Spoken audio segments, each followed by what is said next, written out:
With the Doge disaster playing out in real time, new polls show that the American people are not exactly on board with President Elon Musk having so much power and influence.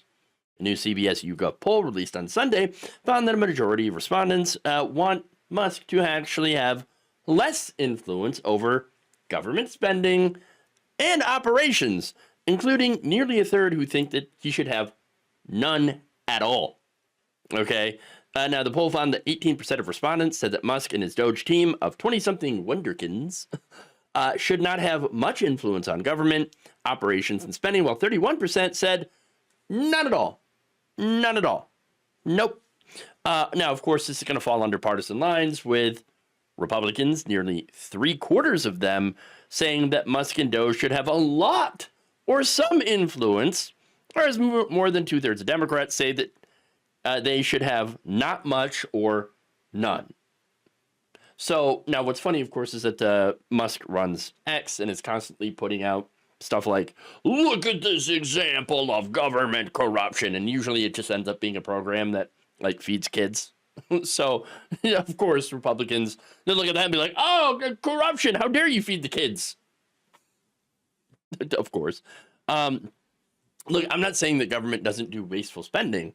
I mean, you want an example of that? Just look at the Pentagon. They can't even pass an audit. It's failed the last 7 audits in a row. Okay.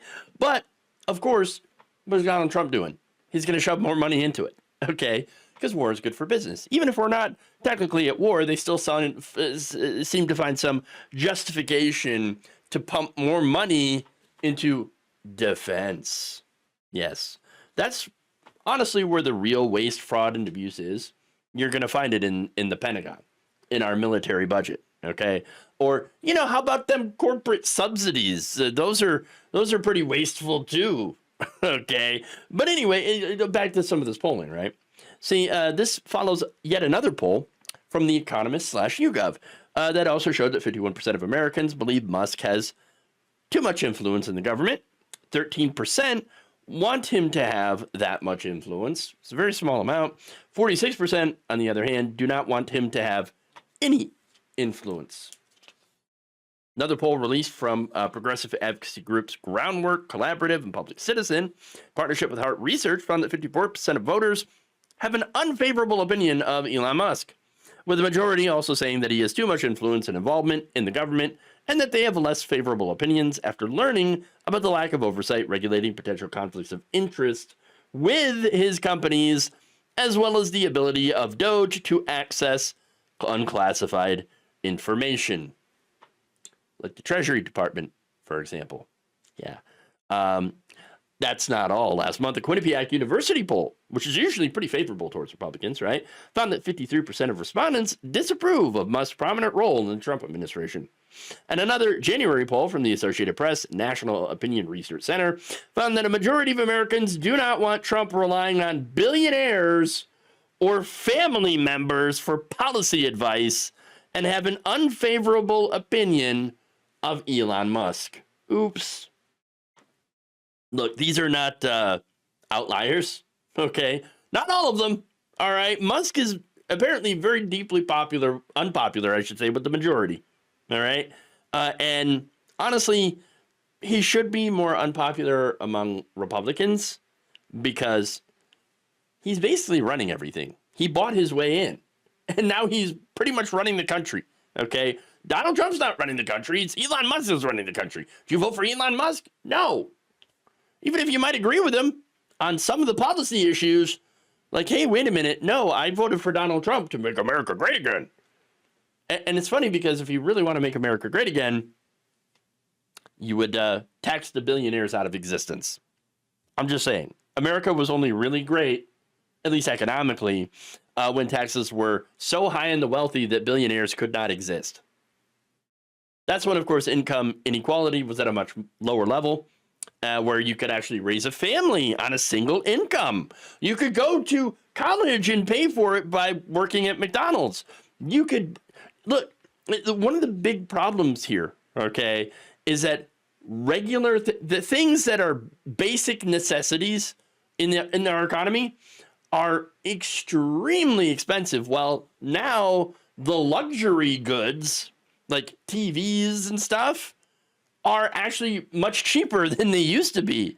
So it used to be, oh, luxury goods are so expensive, and if you were buying all this stuff or having lattes and avocado toast, and well, yeah, I mean, you're being irresponsible with your spending, and that's why you'll never own a house. Now, housing is so incredibly out of reach because that whole situation is flipped. Okay, you've got basics like housing and healthcare and education that are extremely expensive. No amount of cutting back on these so-called luxury items, since you can get like 3 TVs for like $600, okay, very easily. All right, big TVs too. These so-called luxury items are now much cheaper than the basics you need to survive. So even if you gave those up, you still really wouldn't be able to afford a house unless you were making a ton of money. All right, so that's one of the big problems with economics nowadays. There's where that disconnect is, right? But back in the day, economically, things were better. Socially, not so much, right? Yeah, a lot of social issues back then. But what Donald Trump and Elon Musk are doing, basically, is trying to regress society, those social issues, back to where women really didn't have rights, black people were second-class citizens, and the LGBTQ community was basically stuffed in a closet somewhere. All right?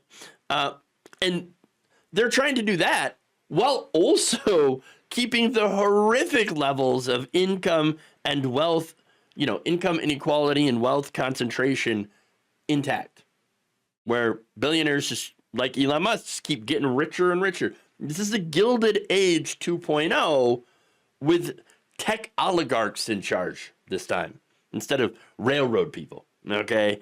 Yeah. Anyway, more polls. Okay. CBS YouGov poll released on Sunday showed that Trump policies are actually pretty unpopular. 52% of respondents say that they opposed building large detention centers to house people awaiting decisions on whether or not they will be deported.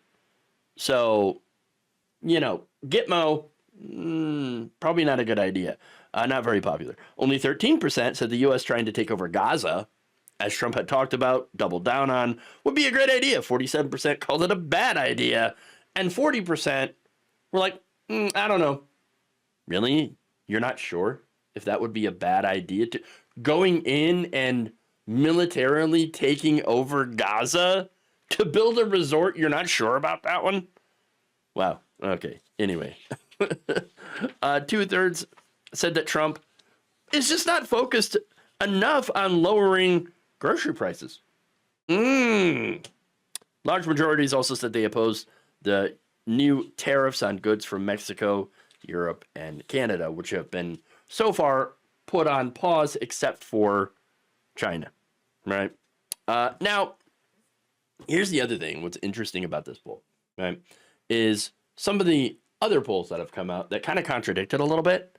For example, CBS News poll, right, claims that Trump has a 53% approval rating, and 70% of the poll respondents were like, Donald Trump is doing what he promised to do. What? Are you sure? I mean, this poll also shows a majority approval for his mass deportation plan and the handling of the Israeli-Hamas conflict. Wait, the disconnect here is very bizarre and contradictory. I'm a bit dubious of the CBS News poll. I'm going to be honest with you, especially given the fact that Musk is trying to get rid of any government agency that has been helping regular people. That is not what Trump had promised to do. Okay. For example, the Consumer Financial Protection Bureau, right? They have so far clawed back $21 billion from companies that were caught screwing over their consumers. Okay.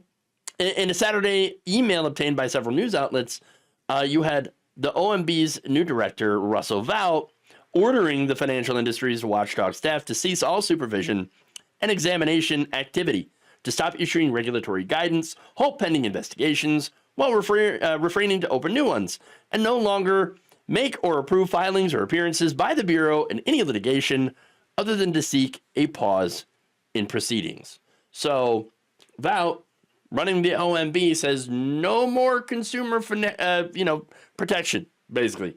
We're gonna shut this whole thing down. All right. Now, Elon Musk had previously posted on X against the Consumer Financial Protection Bureau and basically said, rip CFPB. Now, why would you celebrate that? It's because you want to screw over consumers. And not only that, putting somebody who is basically a pro-corporate ghoul in charge, of any of these agencies that are there to protect consumers. Replacing, for example, Lena Khan at the FTC was someone who was not going to do anything to protect consumers. That's it. So, of course, he's not going to bring down prices. Of course, he's not going to protect consumers against fraud, against illegal practices. He's not going to take on the swamp that put the elites in charge that are hurting working people like he promised. Again, it was the economic stuff, the economic reasons that people voted for Trump. And he's not doing any of it. In fact, all he's done so far is put Elon Musk in charge of a whole bunch of stuff, and then raise prices. Okay, doing things that raise prices, like tariffs, for example, threatening tariffs, etc., while empowering a different set of elites that plan on doing nothing other than doing the greatest robbery of the American people ever. Thank you for watching. If you enjoyed this video, please like, share, subscribe, hit the bell icon in order to get notified whenever a new video is released.